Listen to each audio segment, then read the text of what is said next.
अब रह गए विष्णु जी के उपासक, सतगुण विष्णु के। एक बार जैसे परमात्मा कहते हैं पर भी लेन जात है दुनिया, हमरा ज्ञान किने नहीं सुनिया। एक बार हरिद्वार के अंदर हर की पैड़ियों पर ये कुंभ के मेले का संयोग हो गया इनके अनुसार, और वहां जब ये पर भी लगती है कुछ समय निर्धारित होता, घंटा 1.5 घंटे का, उस दौरान ही सब ने स्नान करना होता है। तो वो कहते हैं उस दौरान स्नान करके तो मुक्त है, मोक्ष हो जाएगा, कल्याण हो जाएगा, उनका बेड़ा पार हो जाएगा। तो उस समय ये सभी ये षटदर्शनी, जिनको षटदर्शनी भी कहते हैं, ये 6 प्रकार के गिरी पुरी नाथ सन्यासी औगुड़ नागा विष्णु, ये अपने अपने ग्रुप में वहाँ इकट्ठे हो जाते हैं और उस पर भी का इंतजार करते हैं, और फिर अपने मुखिया के पीछे पीछे वो सब चल पड़ते हैं। गिरी अलग से, पुरी अलग से, नागा अलग से और वैष्णु अलग से। उस निश्चित समय पर जो इन्होंने पर भी बता रखी थी, सबसे पहले नागा, ये तमोगुण शिव के उपासक, ये नंगे रहते हैं, औगड़ बोला इनको। ये सबसे पहले अर्की पैड़ी पर पहुंच गए, स्नान करने की पोजीशन में लाइन लगा कर खड़े हो गए। पीछे से आ गए सतोगुण विष्णु जी के उपासक वैष्णु। इन्होंने कहा भी नागाओ, पहले स्नान हम करेंगे, हम सर्वश्रेष्ठ हैं। नागा बोले नहीं, हम सर्वश्रेष्ठ हैं, हम त्यागी और वैरागी हैं, हम नहीं इच्छा फिरते हैं, हम वस्त्र भी धारण नहीं करते और हम सबसे पहले स्नान करेंगे, हम सर्वश्रेष्ठ हैं। तो विष्णु जी के उपासक कहने लगे तुम काहे के श्रेष्ठ हो, पशु की तरह नंगे फिरते हो, नहाना ना धोना, सिर फड़, तुम टिट्टी के हाथ भी ना धोते और अपने आप को श्रेष्ठ मानते हो, बाहर आओ, पहले हम स्नान करेंगे।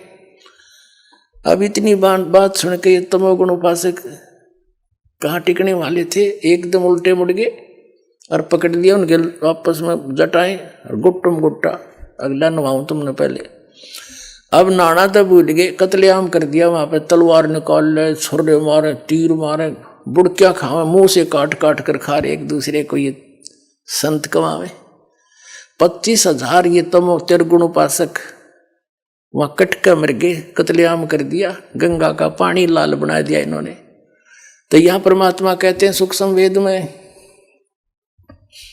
कि तीर तुपक तलवार कटारी जम धड़ जोर बधावे हैं, और हर पैड़ी हर हेत नहीं जाना, वहां जा तेग चलावे और काटे शीस नहीं दल करुणा, ये जग में साध कहावे हैं, और जो जन इनके दर्शन न जावे उनको भी नरक पठावे हैं। अब क्या बताते हैं परमात्मा, हर की पैड़ी कब है, हर पैड़ी हर हेत ना जाना, और वहां जा तेग चलावे हैं, वहां तलवार चलाओ भगवान की छाती पे। एक तरफ तो हर की पैड़ी के और भगवान की छाती पे कत्लेआम कर दिया, और काटे शीस नहीं दल करुणा, इनमें दया नहीं, इनके दिल में, इनको संत कहते हो तुम। काटे शीस नहीं दल करुणा, ये जग में साध को आवे हैं, और जो जन इनके दर्शन भी करने जावे उनको भी नरक पठावे। नरक कैसे पठावे?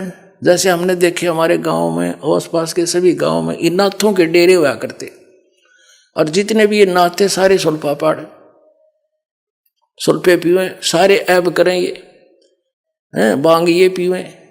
अब गांव में दुखी व्यक्ति संत के पास भेजते हैं, जैसे कोई माई अपने बेटे ने भेज देती, बेटा साधु पर पूछ का भैंस ने दूध ना दिया, हर ये जाते नहीं, बैठ जा बच्चा, ले मार सुट्टा एक भर के सुल्फे की, चले उसने दे दिला, सलगा इसने मैं कुछ जंतर मंतर करूं, यानी उसको आदि कर लेते हैं ताकि ये भी इसमें लीन हो जाए नशे में, और फिर घर से कुछ लावा चुरा चुरा के हमारा काम चले। तो गांव गांव में ये बैठे कहते जो जन इनके दर्शन न जाओ उनको भी नरक पठावे, उनको भी ये विद्या सिखावेंगे ये।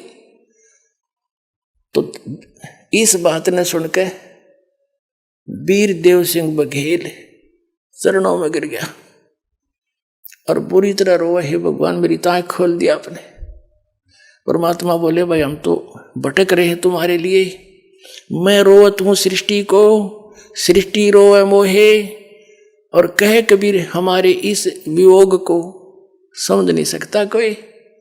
तुम तो भगवान भगवान करते फिरते हो, मुझे भगवान मिले, सुख मिले, मोक्ष हो, और मैं कह रहा हूं मैं हूं वो परमात्मा, मैं सबका दुख दूर कर दूंगा, तुम्हें मोक्ष दूंगा, यहां भी सुखी करूंगा, तुम्हारे पाप नाश कर दूंगा। तुमने को ना तू भगवान कोई नहीं, तू तो जुला है, दानक है। और भगवान भगवान श्री राम और श्री कृष्ण और शंकर भगवान विष्णु जी। तो परमात्मा कहते मैं रोवा तुम सृष्टि को, तुम मेरे बच्चे हो, मुझे पहचान लो।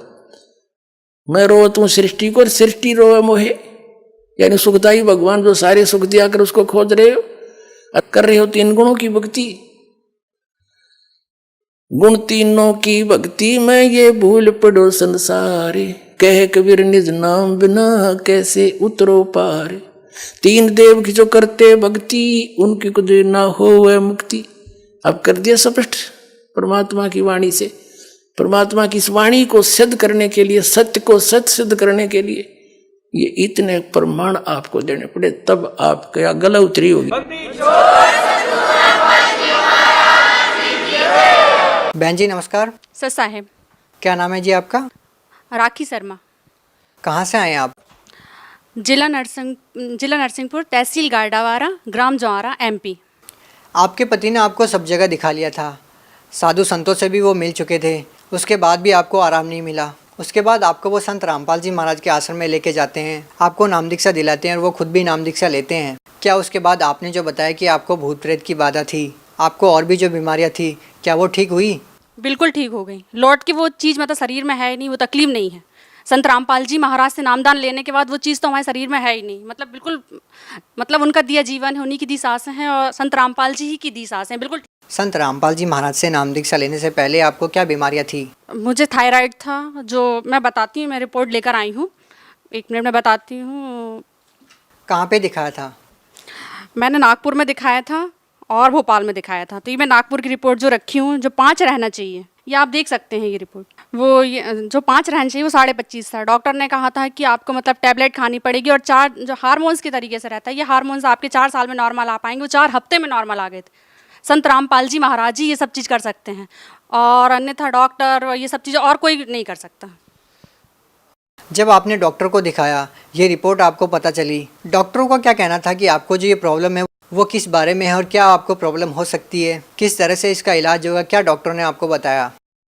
डॉक्टर ने बोला कि आपको 4 साल में आराम लगेगा, क्योंकि जो चीज़ 5 रहनी चाहिए वो 25.5 हो चुकी थी, और इस चीज़ में अगर आपको प्रेगनेंसी होती है तो वो भी नहीं हो सकती है। पर संत रामपाल जी महाराज से जुड़ने के बाद मुझे प्रेगनेंसी हुई, और प्रेगनेंसी के मतलब वैसे नॉर्मल आ गया था। प्रेगनेंसी के समय शायद ये परमात्मा का प्रमाण देने के लिए, प्रेगनेंसी के समय मेरा थायराइड बढ़ गया था, पर उसके बाद मतलब थायराइड में बोलते हैं कि पूरे समय की डिलीवरी नहीं होगी, और बच्चा होगा तो अपंग होगा या फिर मानसिक रूप से वो होगा। तो फिर हम संत रामपाल जी महाराज के पास गए, और वहाँ पे मैं बोला हमने संत रामपाल जी महाराज से कि डॉक्टर बोल रहे हैं कि ये 7वां महीना लग गया और बच्चा अपंग या मानसिक रूप से बीमार रहेगा। तो संत रामपाल जी महाराज ने बोला कि नहीं, ऐसा कुछ नहीं है, बच्चा अच्छा होगा, ठीक होगा। तो हमें संत रामपाल जी महाराज, हमारे पिता परमेश्वर पर विश्वास था, और जब मेरी डिलीवरी हुई तो बच्चा बिल्कुल स्वस्थ हुआ। और उसके बाद थोड़ा सा मैं आपको बताती हूँ, उसके बाद बहुत ज़्यादा दिक्कत हो गई थी। बच्चे होने के बाद मेरे शरीर में इन्फेक्शन फैल गया था, और पूरे शरीर में मतलब इन्फेक्शन फैल चुका था, जहर फैल चुका था। और फिर मैं डिलीवरी रूम में लेटी हुई थी, मैंने परमात्मा को याद करा, गुरुजी आ जाओ। मतलब जब दिक्कत परेशानी होती है तो एक अपने पिता को याद करा जाता है, जन्म देने वाले। पर मेरे लिए तो मेरे मतलब बंदी छोड़ संत रामपाल जी महाराज हैं, क्योंकि मैं तो मर चुकी थी, उन्हीं की दी सांस से हैं। तो बस मैं रो रही हैं, और डॉक्टर बोल रहे हैं कि इनको सरकारी अस्पताल रेफ़र कर दो। पूरी हरी नीली पड़ गई थी, मुझे खुद लग रहा था कि मैं बिल्कुल नहीं बचूंगी। पर संत रामपाल जी महाराज मतलब मेरे पिता खुद कहाँ हरियाणा में हैं, और अचानक मैं याद कर रही हूँ उनको कि गुरुजी आ जाओ, गुरुजी आ जाओ, हे संत रामपाल जी महाराज आ जाओ, मेरे पिता आ जाओ, कि मैं आखिरी समय आपको देख सकूं, क्योंकि आपकी दी सांसें हैं, मैं मर जाऊं तो मतलब कोई वो नहीं रहेगा, आपकी दी सांसें हैं, एक बार आप मुझे दर्शन दे जाओ परमात्मा। गुरुजी, लेबर रूम का गेट लगा था, अपने आप गेट खुला, गुरुजी आए, संत रामपाल जी महाराज आए, उन्होंने मुंह पे हाथ रखा, सर पे हाथ रखा और अचानक मेरे सर से मतलब एकदम उल्टी हुई और उल्टी के बाद अपने आप जो पॉइजन था वो पूरा निकल गया। मतलब ये एक चमत्कार है, डॉक्टर तक से रेफ़र करने लगे थे जो सरकारी अस्पताल में। ये केवल संत रामपाल जी महाराज, एक पिता अपने बच्चे के लिए कर सकता है, अन्यथा कोई संसार में नहीं है जो मतलब मरे हुए को जिंदा कर दें। ये संत रामपाल जी महाराज ही कर सकते। कौन से हॉस्पिटल में थे उस टाइम पे आप? जिला नरसिंहपुर के अग्रवाल हॉस्पिटल में थे हम। संत रामपाल जी महाराज से नाम दीक्षा लेने के बाद आपको और क्या लाभ मिला? जैसे कि मैंने आपको बताया, डिलीवरी के समय मुझे इन्फेक्शन हुआ था और मतलब पूरे शरीर में पॉइजन फैल गया था। उससे मतलब मुझे नया जीवन दान मिला। और थायराइड था, जो बच्चा अपंग बताया था वो बच्चा हुआ, बिल्कुल ठीक है, मानसिक रूप से भी ठीक है, शारीरिक रूप से भी ठीक है। और मैं आपको एक लाभ और, मैं बहुत बड़ी बाधा थी मुझे, वो मतलब वो अब लौट के मेरे शरीर में नहीं, संत रामपाल जी गुरु जी की कृपा से। और मैं आपको एक लाभ और बताना चाहती हूँ कि जो मुझे हुआ है, एक बार क्या हुआ कि मैं चूड़ी की कवर्ड में चूड़ियाँ रखी हुई थी।